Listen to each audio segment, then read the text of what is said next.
Hello everyone, मेरा नाम है तरुण। आप देख रहे हैं पाठशाला ऋषिकेश और आज की वीडियो में हम बात करेंगे उत्तराखंड की अनुसूचित जनजातियों के बारे में। इससे पहले वाली वीडियो में हम थारू और जौनसारी के बारे में बात कर चुके हैं और आज हम बात करने जा रहे हैं भोटिया, बोक्सा और राजी के बारे में। तो चलिए देखते हैं। सबसे पहले हम बात करेंगे आज भोटिया जनजाति के बारे में। तो भोटिया जनजाति एक किरात वंशीय अर्धघुमंतु जनजाति है। अगर आपने पिछली वीडियो देखी होगी तो उसमें बताया था मैंने आपको कि थारू भी जो है वो अपने आप को किरात वंशज मानती है। तो लेकिन भोटिया में क्या अलग है, तो भोटिया क्या है, एक अर्धघुमंतु जनजाति मानती है अपने आप को, ठीक है ना। और भोटिया लोग जो है वो अपने आप को खस राजपूत भी कहते हैं। क्या कहते हैं? खस राजपूत कहते हैं।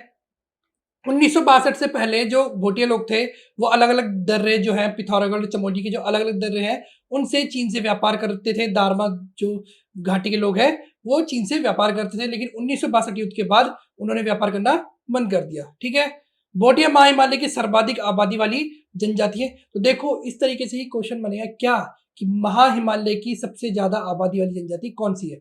कौन सी रहेगी? भोटिया, ठीक है। भोटिया जनजाति तिब्बती और मंगोलों का मिश्रण है। क्यों? क्यों उनपे जो तिब्बत का क्षेत्र है उसका भी असर आता है और जो मंगोल जाति के लोग कभी यहाँ आए उनका भी असर आता है, ठीक है। मंगोलिया भी क्योंकि पास पड़ता है। सिर बड़ा, कद छोटा व नाक चपटी भोटिया की पहचान है। सीधे सीधे इस तरीके से एक क्वेश्चन एक बार बन चुका है उत्तराखंड के एग्जाम में कि सिर बड़ा, कद छोटा और नाक चपटी किस जनजाति की पहचान है? तो आपको याद रखना है। चेहरा गोल, शरीर में बालों की कमी व आंखें छोटी भी भोटिया लोगों की पहचान होती है। तो आपको ये ध्यान रखने हैं, ठीक है। आपके लिए क्वेश्चन की भोटिया जनजाति में कंडाली नमक उत्सव कितने वर्ष बाद मनाया जाता है? तो कंडाली उत्सव मनाया जाता है, मैं आपको अगर मेले अगर आपने देखे होंगे तो उसमें भी बता चुका हूँ। कंडाली उत्सव मनाता है 12 वर्षों में। और भोटिया जनजाति में इसे क्या बोलते हैं? किरजी उत्सव। क्या बोलते हैं? किरजी उत्सव, ठीक है।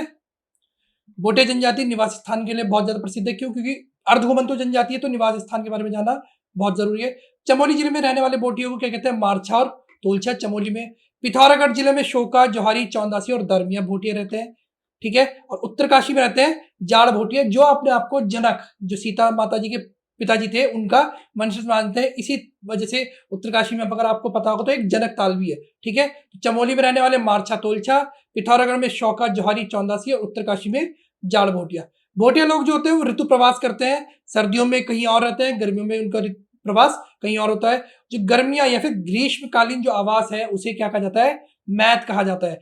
इसको कैसे याद कर सकते हैं आप? जो कन्याएं होती है, विवाहित कन्याएं, वो गर्मियों में जब उन ग्रीष्मकालीन छुट्टियां होती है, ग्रीष्मकालीन अवकाश होता है, तो अपने बच्चों को लेकर कहाँ जाती है? अपने मैथ जाती है। गढ़वाली मायके को बोलते हैं मैथ जाती है, ठीक है।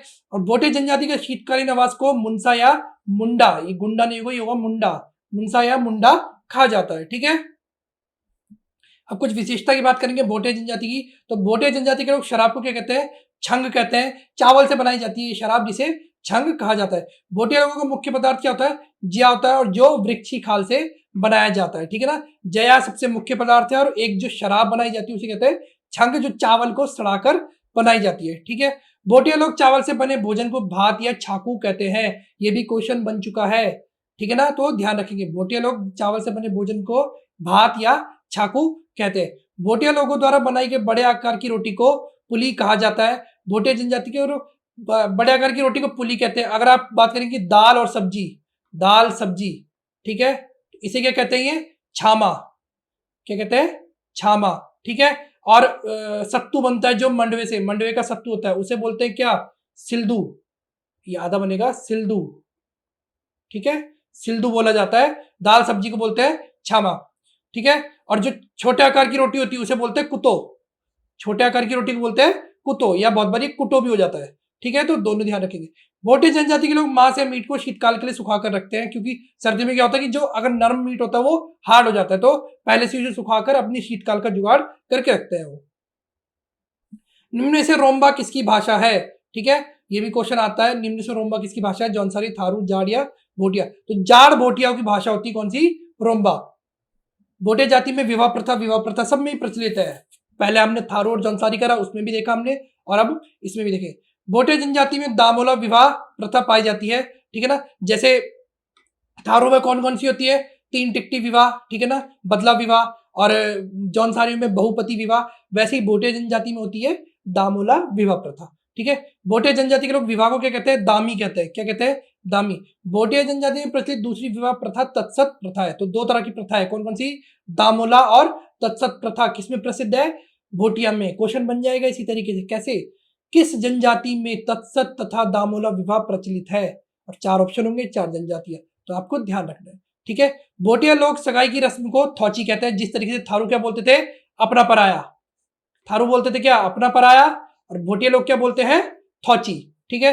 पहले भोटिया में युवा गृह या रंगभंग का प्रचलन था। युवा गृह या रंगभंग क्या होता था कि गांव के बाहर एक सेटअप किया जाता था, कुछ मतलब जो युवक युवतियां होते थे, जवान, वो जाते थे, रात भर वहां पर प्रोग्राम चलता था। और बहुत बार ऐसा होता था कि उसी जो प्रोग्राम चल रहा है, उसी जो कार्यक्रम चल रहा है, उसमें युवक और युवती एक दूसरे को पसंद करते थे, गांव में आकर वो बताते थे और विवाह हो जाता था, ठीक है। अपने सगे संबंधियों को भोटिया लोग क्या कहते हैं? स्वारा कहते हैं। क्या कहते हैं? स्वारा कहते हैं। विवाह के अवसर पर भोटिया लोग क्या करते हैं? पौड़ा नृत्य करते हैं। पौड़ा नृत्य काफी प्रसिद्ध है भोटियाओं में, ठीक है ना। पौड़ा नृत्य एक प्रकार का युद्ध नृत्य है जो एक हाथ में रुमाल लेकर किया जाता है। तो क्वेश्चन इस तरीके से बनेगा, भोटियाओं द्वारा विवाह के अवसर पर कौन सा नृत्य किया जाता है? ये भोटिया द्वारा हाथ में रुमाल लेकर कौन सा नृत्य किया जाता है? तो पौड़ा नृत्य, आप ध्यान रखेंगे। अब आता है धार्मिक व्यवस्था पे, बहुत ज्यादा प्रसिद्ध इंपॉर्टेंट है धार्मिक व्यवस्था। तो भोटिया जनजाति के लोग किसको पूछते हैं? भूमियाल देवता को पूछते हैं। जैसे थारू लोग किसको पूछते थे? भूमिया देवता को, तो भोटिया लोग पूछते हैं भूमियाल देवता को, ठीक है। भोटिया लोग ग्वाला, कैलाश पर्वत, नंदा देवी, हाथी पर्वत की भी पूजा करते हैं, ठीक है। घंटागण देवता की पूजा बुग्यालों में चरने वाले पशुओं की रक्षा के लिए करते हैं। तो कैसे याद कर सकते हैं कि बुग्यालों में पशु चर रहे हैं और उसको अलर्ट करने के लिए क्या बजाई? घंटी बजाई। तो घंटागण देवता को याद करा बुग्यालों के पशु की रक्षा करने के लिए, ठीक है। साई देवता की पूजा खोए हुए पशुओं को पता लगाने के लिए करते हैं। और पशुओं की रक्षा के लिए सिद्धवा व विधवा देवता की भी पूजा की जाती है। तो आप इससे लगा सकते हैं हिसाब की जो पशु है उसके लिए 3 देवताओं की पूजा हो रही है, तो पशु इनकी जो जीवन है उसमें कितना ज्यादा महत्व रखते होंगे। घंटागण देवता की पूजा बुग्यालों में चल रहे पशुओं के लिए, साई देवता की पूजा खोए हुए पशुओं का पता लगाने के लिए, और सिद्धवा और विधवा देवता की पूजा पशुओं की रक्षा के लिए। विपत्ति के समय तिब्बती देवी देवता फैला व गुरमा की पूजा करते हैं, ठीक है ना। फैला और गुरमा की पूजा कब होती है? विपत्ति के समय। भोटिया जनजाति के लोग प्रति 12 वर्ष में कंडाली उत्सव मनाते हैं, जैसे पीछे क्वेश्चन देखा हमने, जिसे वो किरजी उत्सव भी कहते हैं। भोटिया जनजाति के लोग मृतक शांति के लिए गवन संस्कार करते हैं। कौन सा संस्कार करते हैं? गवन संस्कार। और एक दूसरा संस्कार प्रसिद्ध है भूमो संस्कार। भोटिया में नवजात बालक के 3 माह बाद किया जाता है। अब देखो क्वेश्चन किस तरीके से बनेगा कि भूमो संस्कार किस जनजाति में किया जाता है, या फिर भोटिया जनजाति में नवजात बालक के 3 माह बाद कौन सा संस्कार किया जाता है। और ऑप्शन कुछ भी बना देंगे, तो आपको ध्यान रखना क्या? भूमो संस्कार। 3 माह बाद उसे भूमि पे बिठाया और पूजा करी, इस तरीके से कुछ आप निमोनिक बना सकते हैं। निम्न में से किसमें युवा युवतियों हेतु चौपाल, युवा गृह या रंगभंग की प्रथा प्रचलित है? जैसे मैंने आपको बताया, तो ऑप्शन ए भोटिया में, ठीक है। भोटिया की आर्थिक और सांस्कृतिक परंपरा के बारे में हम बात करेंगे। तो भोटिया लोग चीन से गम्य पद्धति से व्यापार करते थे। अब गम्य पद्धति में क्या होता था कि एक पत्थर के 2 टुकड़े करे जाते थे, एक पत्थर उसके पास रहेगा जिसने सामान खरीदा है, और एक पत्थर उसके बाद जिसने सामान बेचा है। जैसे अगर आपने देखा हुआ फिल्मों में दिखाता है, आधे नोट को टुकड़ा कर दिया, एक नोट का टुकड़ा उसके पास, एक नोट का टुकड़ा उसके पास, और जब वो दोनों मिलेंगे तो डील हो जाएगी। इसी तरीके से होता था गम्य पद्धति से व्यापार, ठीक है। ग्रीष्मकाल में भोटिया लोग पर्वतीय क्षेत्रों में सीढ़ी नुमा खेती करते हैं। ग्रीष्मकाल में पर्वतीय क्षेत्रों पे जाते हैं और शीतकाल में क्या होता है? नीचे आ जाते हैं, क्योंकि ऊपर बर्फ पड़ जाती है। तो जब ऊपर रहते हैं तो वहां पे क्या? सीढ़ी नुमा खेती करते हैं। भोटिया लोग झूम खेती की भांति कंटिल विधि से वनों को साफ कर खेती योग्य बनाते हैं। झूम खेती में क्या होता है कि जो कृषि योग्य भूमि नहीं होती उसको साफ किया जाता है, झाड़ियां हटाई जाती है और वहां पर खेती की जाती है, फिर उसे छोड़ दिया जाता है, फिर दूसरी जगह पे झाड़ियां हटाकर खेती की जाती है। इस तरीके से ही भोटिया लोग भी करते हैं। क्वेश्चन इसी तरीके से बनेगा कि झूम खेती की भांति कंटिल विधि से कौन सी जनजाति खेती करती है? तो भोटिया। भोटिया जनजाति के मुख्य वाद्य यंत्र हुड़का है, जो ये खेती के वक्त, ये कह सकते हैं आपकी रोपाई के वक्त बजाया जाता है, तो हुड़का वाद्य यंत्र। तुबेरा, बाजियो, तिमली भोटिया जनजाति के लोकगीत है, ये भी आप ध्यान रखेंगे। तिमली लोकगीत सामाजिक विषय पर आधारित है। बाजियो लोकगीत वीर रस प्रधान गीत है। और गीत संगीत के बारे में हम किसी और वीडियो में बात करेंगे, अभी आपको सिर्फ भोटिया जनजाति से ध्यान रखना कि तुबेरा, बाजू, तिमली भोटिया जनजाति के लोकगीत, जिसमें जो क्या है? तिमली, ठीक है। तिमली क्या है? सामाजिक विषय पर है, तथा बाजू क्या है? वीर रस प्रधान गीत है, ठीक है। जो वीर होगा उसकी बाजू में दम होगा, तो बाजू क्या हुआ? वीर रस प्रधान गीत हुआ। निम्न से किस जनजाति के लोग अपने संबंधियों को स्वारा कहते हैं? इसी तरीके से क्वेश्चन बनते हैं। देखो, तो स्वारा कहने वाले कौन है? तो ऑप्शन ए भोटिया लोग कहते हैं। भोटिया से संबंधित महत्वपूर्ण बिंदु कुछ अलग पॉइंट है, कैसे? भोटिया लोग घुटनों तक पहने जाने वाले कोट परिधान को रंगा कहते हैं। रंगा और बहुत बार ये क्या होता है, रगा भी आता है, ठीक है ना। ऊनी पैजामे गैजू या खकचसी कहा जाता है, ठीक है, तो ये भी ध्यान रखेंगे। भोटिया लोग ऊन से बने जूते को बाखे कहते हैं। भोटिया बालों में आभूषणों के लिए साली पुली कहते हैं। जो बालों में लगने वाला आभूषण है, जैसे मांग टीका या पिन वगैरह जो लगती है, उसे साली पुली कहा जाता है। भोटिया लोग चांदी से बने सिक्कों की माला को बलडंग कहते हैं। क्या कहते हैं? बलडंग कहते हैं। जैसे मैंने, आप अगर गहनों वाली या आभूषणों वाली आपने मेरी वीडियो देखी होगी तो उसमें बताया था चवन्नी माला होती है, कुछ उसी तरीके से माला होती है जिसे वो बलडंग कहते हैं।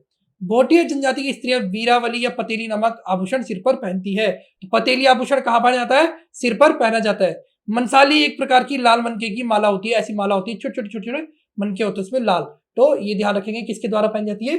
भोटिया जनजाति की महिला द्वारा पहनी जाती है मनसाली माला। ये ध्यान रखना है। ये जानकारी थी भोटिया जनजाति के बारे में, ठीक है, ध्यान रखना। देखिए, बोक्सा जनजाति के बारे में बात करेंगे। उधम सिंह नगर व नैनीताल के बोक्सा बाहुल क्षेत्र को बुक्साड़ कहा जाता है। क्या कहा जाता है? बुक्साड़। सबसे ज्यादा आबादी अगर कहेंगे बोक्सा की है तो वो कहा है, वो उसमें उधम सिंह नगर में। उधम सिंह नगर, काशीपुर, नानक पत्ता वाला जितना भी क्षेत्र है वहां पर सबसे ज्यादा बोक्साओं की आबादी है। बुक्साड़ शब्द का प्रयोग आईन अकबरी में भी किया जा चुका है। आईनी अकबर पुस्तक में मिलता है।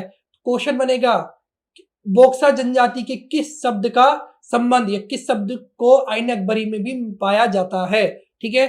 अंग्रेजी अधिकारी इलियट के अनुसार बोक्सा लोग सर्वप्रथम चंपावत के बनबसा में बसे थे। तो ये लाइन फैक्चुअल है, आपको ध्यान रखनी है, बस सीधी सीधी बात कि इलियट के अनुसार बोक्सा लोग सबसे पहले चंपावत के बनबसा में बसे थे। देहरादून जिले में मेहर बोक्सा निवास करते हैं, जिन्हें मेहरा भी बहुत बार बोला जाता है। राज्य में 173 ग्रामों में बोक्सा जनजाति के लोग निवास करते हैं। बोक्सा लोग स्वयं को क्या मानते हैं? पवार राजपूत। जिस तरीके से भोटिया खस राजपूत अपने आप को मानते हैं, बोक्सा लोग अपने आप को पवार राजपूत मानते हैं, ठीक है। बोक्सा जनजाति की विशेषता क्या है? चेहरा चौड़ा, नाक चपटी व होठ पतले बोक्सा जनजाति की पहचान मानी जाती है। बोक्सा की कोई निश्चित बोली नहीं होती, मगर बोक्से लोगों द्वारा भावरी, रजभैसी व कुमैया बोली जाती है। या फिर ये कह सकते हैं कि जो बोक्सा लोग होते हैं जिस क्षेत्र में रहते हैं उसी क्षेत्र की बोली बोलने लग जाते हैं, और भावरी, रजभैसी, कुमैया बोली ज्यादातर बोली जाती है बोक्साओं द्वारा, ठीक है। बोक्सा जनजाति 5 गोत्रों या उपजातियों में विभक्त है: यदुवंशी, राजवंशी, पवार, पतराजा तथा तनवार। क्वेश्चन बनता है कि इनमें से कौन सी जनजाति बोक्सा से संबंधित नहीं है? इन 3 में से कोई एक हो, मतलब 5 है, इनमें से कोई 3 होगा और एक किसी और जनजाति का डाल देंगे। जैसे उसमें होता है जौनसारी में कारीगर खसास, हरिजन खसास, इस तरीके से डाल देंगे, ठीक है, तो ध्यान रखना है। बोक्सा जनजाति में पुत्रियों को भी संपत्ति का अधिकारी मानते हैं। कह सकते हैं कि जो लड़कियां होती है उनको ज्यादा हक नहीं दिए जाते जनजातियों में, लेकिन बोक्सा जनजाति में पुत्रियों को भी संपत्ति का अधिकार होता है, ठीक है। बोक्सा जनजाति का परिवार पितृसत्तात्मक होता है। अगर मातृ सत्तात्मक की बात करें तो एकमात्र जनजाति कौन सी है? थारू, ठीक है। निम्न में से कौन बोक्सा जनजाति के त्योहार है? होंगण, डलिया या गोटरे? तो ये सभी क्या है? बोक्सा जनजाति के त्योहार है। बोक्सा जनजाति की धार्मिक व्यवस्था, तो काशीपुर के चामुंडा देवी बोक्सा लोगों की सबसे बड़ी देवी है। सबसे ज्यादा मात्रा में बोक्सा लोग यहाँ पे इकट्ठा होते हैं और चामुंडा देवी की पूजा करते हैं, ठीक है। बुक्साड़ के बोक्सा साकरिया देवी की पूजा करते हैं। तो बुक्साड़ जो क्षेत्र है, काशीपुर, नानकमत्ता, उधम सिंह नगर वाला, ठीक है ना, तो यहाँ के जो बुक्साड़ क्षेत्र है वहां के लोग किसकी पूजा करते हैं? साकरिया देवता की, ठीक है। साकरिया देवता को ग्राम देवता के नाम से भी जाना जाता है। क्वेश्चन मैंने कैसे, बोक्साओं के कौन से देवता को ग्राम देवता भी कहा जाता है? और कुछ भी ऑप्शन दे देंगे आपको, ठीक है, तो आपको ध्यान रखना है साकरिया देवता को ग्राम देवता भी कहा जाता है। बोक्सा जनजाति ग्राम खेड़ी देवी की पूजा करते हैं। तो ग्राम की देवी खेड़ी देवी और ग्राम के देवता साकरिया देवता। बोक्सा जनजाति हल्का व ज्वालपा देवी की भी पूजा करते हैं। तो ध्यान रखना है, हल्का और ज्वालपा देवी की पूजा बोक्सा जनजाति द्वारा की जाती है। बोक्सा जनजाति में जादू टोना व तंत्र मंत्र का अधिक प्रचलन है। तो देख सकते हैं आप, जौनसारियों में भी हमने जादू टोना पढ़ा था, लेकिन अगर कभी क्वेश्चन बने कि जादू टोना किस जनजाति में सबसे अधिक प्रचलित है, तो आप बोक्सा ही आंसर में करेंगे, ठीक है, ध्यान रखना है। तंत्र मंत्र के ज्ञाता व्यक्ति को भरारे या फिर तांत्रिक कहा जाता है। चैती बोक्सा जनजाति का प्रमुख त्योहार है, ठीक है। चैती उधम सिंह नगर, काशीपुर में मनाया जाता है। होंगण, गोटरे और डलिया भी बोक्साओं के प्रमुख त्योहार है, जो हमने पीछे क्वेश्चन कराई है, ठीक है। अब कुछ आती है राजनीतिक व्यवस्था। तो बोक्सा जनजाति में बिरादरी पंचायत होती है, जो न्याय और कानून व्यवस्था के लिए उत्तरदायी होती है। बिरादरी पंचायत में 5 सदस्य होते हैं। बिरादरी पंचायत का सबसे बड़ी अधिकारी क्या होता है? तख्त होता है। तो ये ध्यान रखेंगे, क्वेश्चन बनता है बोक्सा जनजाति की बिरादरी पंचायत का सबसे बड़ा अधिकारी कौन होता है? ऑप्शन बन जाएंगे तख्त, मुंसिफ, सिपाही, मजरा, जो बनाने होंगे उन्हें बना देंगे, ठीक है। तो तख्त के नीचे क्या होता है? मुंसिफ, फिर एक दरोगा और 2 सिपाही। तो इस तरीके से कुछ एक टेबल बनता है, ठीक है। तख्त, मुंसिफ, दरोगा और सिपाही, ठीक है। बिरादरी पंचायत के सभी सदस्य क्या होते हैं? वंशानुगत होते हैं, मतलब जिसके पिताजी एक बार तख्त हो गए उसका बेटा भी तख्त, उसका पोता भी तख्त, और चलते रहेंगे। जिसके पिताजी मुंसिफ हो गए तो वो भी चलता रहेगा। इस तरीके से वंशानुगत होता है। बोक्सा जनजाति के लोग गांव के लिए क्या कहते हैं? मंझरा कहते हैं। तो ध्यान रखना आपको, क्या कहते हैं? मंझरा कहते हैं बोक्सा जनजाति के लोग। विवाह के अवसर पर हाथों में रुमाल लेकर पौना नृत्य निम्न से किस जनजाति समाज में किया जाता है? तो बोक्सा लोगों द्वारा, सॉरी भोटिया लोगों द्वारा किया जाता है। कब किया जाता है? तो विवाह के अवसर पर किया जाता है। युद्ध प्रधान नृत्य है। अब बात करेंगे राजी जनजाति के बारे में। तो राजी जनजाति के लोग पिथौरागढ़ के धारचूला, डीडीहाट विकास खंडों के करीबन 7 गांव में, लगभग 7 ही गांव में, क्योंकि राजी सबसे कम मात्रा में उत्तराखंड में रहने वाली जनजाति है। करीबन 528 के आसपास इनकी आबादी जो लास्ट टाइम गिनी गई थी है, ठीक है। राजी जनजाति को बनरौत या जंगल का राजा कहा जाता है, ये भी ध्यान रखेंगे। सीधा सीधा क्वेश्चन बन जाए कि जंगल का राजा या बनरौत किस जनजाति को कहा जाता है? तो राजी आप ध्यान रखेंगे। राजी की सबसे कम आबादी वाली जनजाति है, बता दिया मैंने आपको। और राजी जनजाति के लोग काष्ठ कला में काफी निपुण होते हैं। अपने घरों को ये बहुत ही अच्छे तरीके से सजाते हैं, बनाते हैं। अपने घरों में बहुत ही अच्छी अच्छी डिजाइनिंग करते हैं लकड़ियों से, ठीक है ना। जंगल, क्योंकि जंगलों में रहते हैं, जंगल के आसपास रहते हैं, तो वहां से लकड़ी लाते हैं और बहुत अच्छे अच्छे उसमें कारीगरी, काश्तकारी करके उसको सजाने लायक बनाते हैं, ठीक है। राजी जनजाति के आवास को क्या कहते हैं? रौत्युड़ा कहते हैं। राजी जनजाति की बोली कौन सी है? मुंडा। तो ये क्वेश्चन बनता है कि मुंडा किस जनजाति की भाषा है?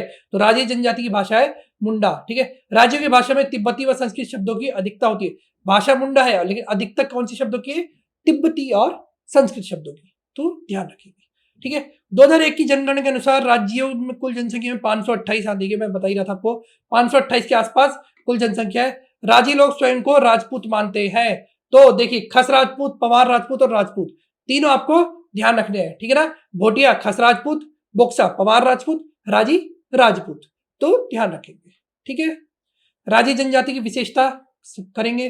राजी जनजाति में पहले पलायन विवाह हुआ करता था। मतलब क्या होता था कि एक बेटे का विवाह हुआ और वो अपनी पत्नी के साथ कहीं और चला गया, तो उसे कहते हैं पलायन विवाह, ठीक है। राजी जनजाति में विवाह 2 परिवारों के बीच समझौता माना जाता है। विवाह से पूर्व राजी जनजाति में सांग चाकी, पीठा संस्कार आदि प्रचलित है। तो ये भी क्वेश्चन बनता है, सांग चाकी और पीठा संस्कार किस जनजाति में प्रचलित है? ये विवाह से पूर्व किस जनजाति में सांग चाकी या पीठा संस्कार किया जाता है, ठीक है।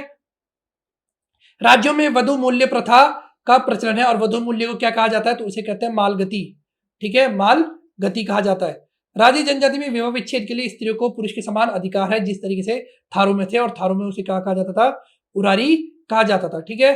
स्त्रियों को पर्दे में रखने व रसोई में किसी दूसरे व्यक्ति को प्रवेश न देने की परंपरा है। मतलब क्या होता है कि जो स्त्रियां होती है, जैसे अगर आपके यहाँ उनके यहाँ कोई मेहमान आता है तो अगर चाय भी लेके आनी है तो पुरुष ही लेके आएंगे, स्त्री जो होंगी वो पर्दे में ही रहेंगी, और जो कोई व्यक्ति होगा वो कभी मतलब दूसरे में के किचन में नहीं जाएगा, ठीक है ना। जो घर का होगा वो तो जाएगा, लेकिन कोई दूसरा व्यक्ति उनकी रसोई में नहीं जाएगा। ये बात को ध्यान रखेंगे। राजी जनजाति की धार्मिक व्यवस्था के बारे में बात करते हैं। तो राजी जनजाति के प्रमुख देवता है बागनाथ है, ठीक है। यह लोग गणनाथ, मल्लेनाथ, मल्लिकार्जुन और छुरमुल देवी देवता की पूजा करते हैं। राजी जनजाति के प्रमुख त्योहार है कर्क व मकर संक्रांति, ठीक है। तो ये भी आप ध्यान रखेंगे। निम्न में से किनके मैथ ग्रीष्मकालीन तथा गुंडा या मुंसा शीतकालीन आवास होते हैं? तो किसके होते हैं? भोटिया लोगों के होते हैं शीतकालीन आवास। राजी जनजाति से महत्वपूर्ण बिंदु क्या है? राजी जनजाति में मुंह के अदृश्य विनिमय पाया जाता है। मुंह के अदृश्य विनिमय बहुत ही कह सकते हैं विचित्र व्यापार है। इसमें क्या होता है कि जो राजी जनजाति के लोग होते हैं वो लकड़ी या जड़ी बूटी, जंगल से उन्हें कुछ जो भी प्राप्त होता है वो लोगों के घर के आगे रख देते हैं, जिनको उनकी जरूरत होती है। वो रात को अपना दरवाजा खोलते हैं, वो सामान उठाते हैं, और पैसे या जो खाने पीने का सामान होता है वो गेट के बाहर रख देते हैं, और जो राजी जनजाति के लोग होते हैं वो उसे लेके चले जाते हैं, ठीक है ना। राजी जनजाति के लोग झूम विधि से खेती करते हैं, ये भी ध्यान रखेंगे। राजी जनजाति के लोग रिंग डांस करते हैं, जो थड़िया नृत्य के समान है, ठीक है। तो रिंग डांस कौन सी जनजाति में किया जाता है? राजी जनजाति में किया जाता है। सर्वाधिक राजी जनजाति आबादी पिथौरागढ़ में रहती है, ठीक है। सप्ताह के दिनों का नाम अलग अलग स्वरूप किसमें पाया जाता है? राजी में पाया जाता है। तो ये भी क्वेश्चन बनेगा कि सप्ताह के दिनों के अलग अलग नाम किस जनजाति में पाए जाते हैं? तो राजी में पाए जाते हैं। राजी जनजाति में प्रथम विधायक गगन सिंह रजवार है। तो ये क्वेश्चन बन चुका है शायद से एक बार, तो इसे भी ध्यान रखेंगे। टब्बर राजी जनजाति से संबंधित है। ये थी भोटिया, बोक्सा और राजी के बारे में जानकारी। अगर आपको वीडियो पसंद आई तो वीडियो को लाइक कीजिए, शेयर कीजिए, कमेंट कीजिए और जुड़े रहिए पाठशाला ऋषिकेश से। धन्यवाद।